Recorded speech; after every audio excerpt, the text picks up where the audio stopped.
David. Aujourd'hui, j'ai envie de vous emmener dans l'un des événements les plus otaku du monde, le Comiket, et on va en profiter pour parler des côtés un peu sombres du Japon.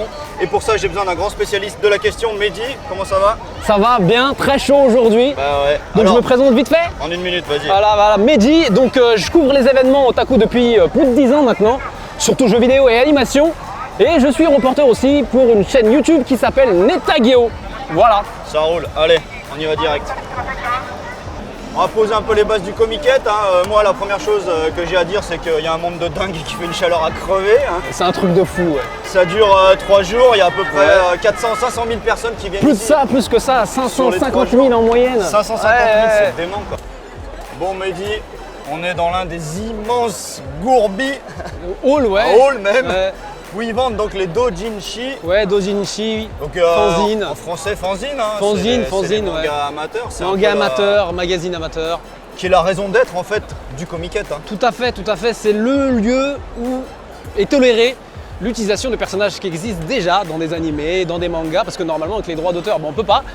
Et pendant ces 3 jours, on a le droit, et en plus on a le droit de les vendre. C'est voilà. C'est vraiment le point fort, et ça a été le concept dans les années 75 pour avoir la liberté d'expression, pour que les fans puissent s'exprimer sur des séries existantes. On va démarrer soft, mais dans les dojinshi, il y a des versions, on va dire shonen, assez fidèles à l'original. Ouais. Et après, ça peut partir dans des délires boys love, hentai, etc. On va commencer par du soft. Moi, d'entrée de game, je prends le top du top, Jojo Bizarre Adventure. Alors, ce qu'on peut voir, c'est la qualité, quoi. Voilà, c'est pas des branquignoles en dessin. Non, c'est vraiment de qualité. On se demande d'ailleurs si c'est pas une continuité de l'œuvre originale. Ouais, clairement. Et alors ce qui est marrant, c'est que comme tu vois des tablettes, des appareils photo, donc tu vois que c'est dans un autre univers, un univers plus moderne. Et maintenant, on va plonger dans le côté un peu plus obscur des dojinshi. Ouais, on va s'enfoncer doucement, plus dans le fond, plus dans les coins. Dans le côté sombre, ouais. Alors Mehdi, on arrive dans la zone qui est la raison pour laquelle j'ai voulu faire cette vidéo. Ouais. Ça fait, pas aussi longtemps que toi, mais moi ça fait depuis 2012 que je viens tous les ans. Ok. Et chaque fois je pète les plombs quand j'arrive dans ce genre de zone, tellement c'est hentai. Tout à fait. Alors le hentai normal, entre nous j'ai rien contre. Ouais. Le big boobs, tout ça, pourquoi pas. Mais moi ce qui me gêne vraiment, c'est que là-dedans, il y a des trucs à la limite de la pédophilie. Ouais. Enfin, pour moi, même pas à la limite, pour moi, ça la dépasse. Ok, je comprends. Comment ça se fait qu'ils vendent ça tranquillement ici au Comiket, Au Comiket, quoi. Ouais. Alors pourquoi ils arrivent quand même à vendre du contenu qui nous paraît tendancieux, voire pédophilique, enfin tu vois, on dirait. Mais c'est parce qu'en fait, elles sont plus vieilles que ce que nous on peut voir. De toute façon, en règle générale. Attends, j'arrive. En règle générale, les japonaises sont jeunes, mais c'est souvent en fait des collégiennes, lycéennes. Collégiennes déjà c'est limite, tu vois, mais c'est souvent des lycéennes. Alors, on est dans les limites du YouTube, donc je vous la montre de très loin, mais ça pour moi c'est des enfants. Ouais, mais c'est un vampire, et elle doit avoir 5000 ou 6000 ans. Ah d'accord, il passe par le fait que ça peut être des personnages fictifs ou voilà, tout à fait. fantaisistes. On tombe sur un point vraiment typique. C'est un vampire qui normalement a un corps de femme en temps normal, mais pour pas dépenser trop d'énergie, elle se met en petite fille comme ça. Alors que c'est un vampire qui a des centaines d'années. Ouais, sauf que là, elles ont le corps de petites filles de 8 ans, quoi. Tout à fait. Mais c'est pas des petites filles, c'est vampires. Alors ça peut être des elfes. C'est vachement tordu comme truc. Ça peut être des filles dragons, et c'est comme ça qu'ils contournent le problème. Tu vois, t'es vraiment tombé sur le truc exact. C'est comme ça qu'ils contournent le problème. Mais en règle générale, si tu vois au Japon, il y a pas mal de choses où les petites filles sont mises en avant, que ce soit. Ouais, toujours. Alors, au début, c'est tout joli comme les idoles ou quoi que ce soit, mais tout le monde les regarde pas du même œil. Tu vois ce que je veux dire? Et quand tu vas par exemple dans un magasin où ils vendent des vidéos de petites ou des trucs de photos de petites en maillot de bain, alors elles sont juste en maillot de bain. Mais pour nous, c'est super choquant. Pour nous, c'est grave, ouais. Du coup, on vient sur un problème qui dépasse le cadre du Comiket, mais un problème sur comment la sexualité en règle générale est montrée au Japon. Et c'est ça qui est très compliqué, mais il n'empêche qu'il y a un vrai lolicon complexe au Japon. Voilà, il y a le lolicon. Alors, lolicon, les Japonais disent toujours ça, moi ça m'énerve. Alors, lolicon, ça vient de Lolita complexe, le complexe de la Lolita. C'est le fait d'être attiré par des filles mineures ou très jeunes. Très jeunes, ouais. Ils utilisent ce mot à tour de bras, moi ça m'énerve parce que pour moi c'est pas lolicon, c'est pédophile quoi. Et ici tu dis oh lolicon. Ah bah c'est pour être plus soft, c'est comme ça passe plus soft, mais dans la réalité des faits c'est de la pédophilie quoi. Oui, dans un sens, oui. Après c'est pour nous, c'est chaud quoi. Mais quand tu restes comme moi depuis longtemps au Japon et que tu vois les animés, les mangas, où ils te mettent quoi? Que des filles de 15-16 ans. Et ben au bout d'un moment, bah tu satures. Enfin, comment dire, ça te choque de moins en moins et c'est ça qui est horrible. Bon, en tout cas, merci. Mais de rien. J'ai choisi le bon spécialiste pour parler de ce sujet très très délicat. Ouais, Comme j'ai le quoi, même problème. ça sert vraiment d'habiter au Japon depuis Ouais. des années. Ça, c'est vraiment un truc que je répéterai sans cesse. Il n'y a que en habitant au Japon pendant des années qu'on peut commencer seulement à comprendre les Japonais. Ouais. Et J'ai j'ai seulement encore, commencé. du mal. J'ai encore du mal. Hein. On est encore loin du but. Hein. C'est un truc de dingue. Bon, Mehdi, Ouais. je vais te laisser parce que maintenant je vais aborder la partie cosplay. Je Ouais. pense que tu as compris. Ouais, bah ouais, j'ai compris. Voilà, on est quand même bien entouré. Voilà, surtout, ouais, bien. Ouais, Moi, moi, c'est pas mal aussi. Hein.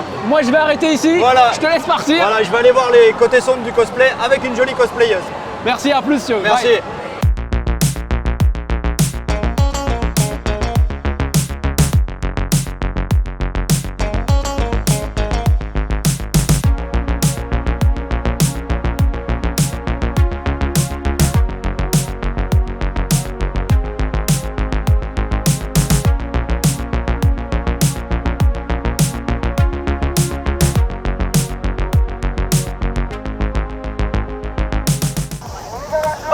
Téléportation, me voici à côté d'une nouvelle personne, Mathilda. Bon, on se connaît déjà, hein. Mathilda, Madala Cosplay. On s'est vu au WCS, World Cosplay Summit de Nagoya. Sauf que là, moi, en me promenant, je trouve que, comme le reste de la convention, c'est beaucoup plus pervers et tendancieux. Et j'ai l'impression que les critères ici sont un peu différents. J'ai l'impression que globalement, la qualité du cosplay a assez peu d'importance, quoi. Exactement, en fait, contrairement au WCS où justement c'est la qualité et le niveau qui priment pour avoir justement plein de shootings, c'est vraiment une belle armure qui va primer ou une belle robe. Enfin, ici, non, si tu veux des photos, il faut être en bikini ou en body avec des barésies comme la demoiselle juste là. Ou... Peu importe, tant que tu es sexy en fait. Donc c'est pour ça, moi je suis venue une fois ici, en plus j'avais Junko, bon là j'ai même pas mis le vrai cosplay parce que justement j'avais pas envie, mais j'avais mis Junko et donc c'est une mini-jupe comme au WCS. Sauf qu'il y a carrément des mecs qui ont commencé à se jeter par terre pour prendre sous ma jupe. Ah ouais. Dommage, j'ai un short moi sous mes jupes. Chaud, Mais du chaud. coup ça m'a choqué en fait, j'étais en mode dégagé comme ça et tout. Et genre non, pour eux c'est normal, du coup ils comprenaient pas pourquoi je devais leur dire dégager alors que normalement je suis censée être là pour ça, sauf que moi j'étais pas là pour ça. Donc c'était le gros choc, je venais d'arriver au Japon en plus. Ah ouais. Gros choc, je me dis attends c'est quoi ce bordel? Juste un mot sur une scène que l'on voit très régulièrement ici avec des tonnes de photographes autour d'une fille très jeune ou très sexy. Je voulais savoir pour toi en fait, là-dedans, qui est responsable? Est-ce que c'est plutôt ces photographes qui sont super pervers ou est-ce que c'est aussi la cosplayeuse qui est consentante ou qui Ah est- oui, c'est ça, c'est les deux. Vraiment c'est une collaboration, hein. Complètement les deux sont d'accord.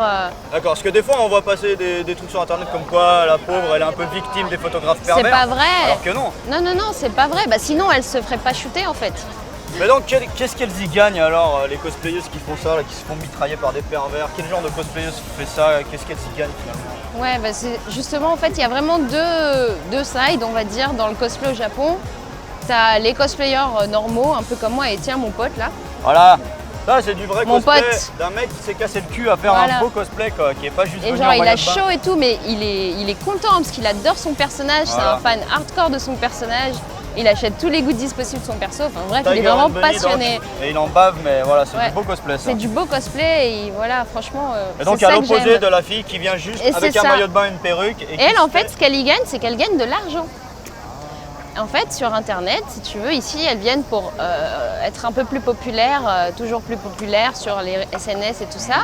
Et ensuite, elles ont en fait des, je sais pas moi, comme Patreon, on a ça en Europe. Ouais. Ici, elles ont d'autres trucs qui font qu'elles vendent des photos porno limite, hein, D'accord. voire même porno tout court en fait. Ça dépend lesquelles. Il y en a, elles font juste du sexy, genre en sous-vêtements ou quoi, des shootings un peu, voilà.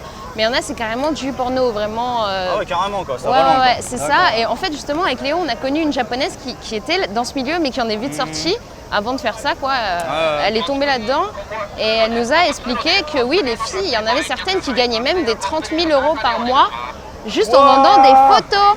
30 000 € par mois. Ouais, et moi, je suis conne, je fais pas ça. Ah mais là je vais faire ça aussi moi. Ah, ça m'a donné envie du coup là. Tu vois, et 30 000 €, c'est genre Ouais. les connus, mais genre, il y en a certaines qui peuvent même gagner plus. Il n'y a pas de limite en fait. Et en fait, c'est un peu des idoles cosplay porno. C'est un peu la totale D'accord, du bordel. tout ça, les frontières sont assez floues en y a fait plus, entre le c'est ça. cosplay, l'idol, le porn. C'est D'accord. ça. Et du coup, bah, elles se démerdent elles-mêmes, elles impriment tous leurs trucs, machin, elles font leur cosplay elles-mêmes, il n'y a pas de problème et tout. Hein. C'est juste que moi, ce qui va me déranger en fait dans cette histoire, c'est que les gens qui connaissent pas le cosplay vont mélanger tout ça. Parce que tu sais, le déguisement, c'est un peu... C'est un drôle d'univers de se déguiser, de se costumer, d'incarner des personnages. C'est des fantasmes pour plein de gens en fait. Et du coup, il y en a qui peuvent se dire que nous, cosplayers aussi, on veut de ça. Mais non, genre nous, on est juste des otaku, faut nous laisser tranquille. Juste aimer un perso et juste aimer la photo. Bon, ça y est, moi j'en peux plus. Il est 4h, ça finit tôt le comiquette. Hein. Ça finit très tôt, faites attention si vous venez, ça finit à 4h. Faut pas arriver à 15h. Voilà, tout le monde est en train déjà de remballer à vitesse grand V. Merci, c'était très instructif, ces côtés pervers du cosplay. Ouais, carrément. Voilà, je suis content d'avoir pu vous montrer des faces un peu plus sombres du Japon, mais c'est important. Voilà, tout le monde applaudit parce que c'est fini. On te connaît. Voilà, on applaudit la chaîne YouTube Os, la mienne. Ouais. Merci. Et quant à vous, comme d'habitude, posez des likes, des commentaires et surtout abonnez-vous à la chaîne Os.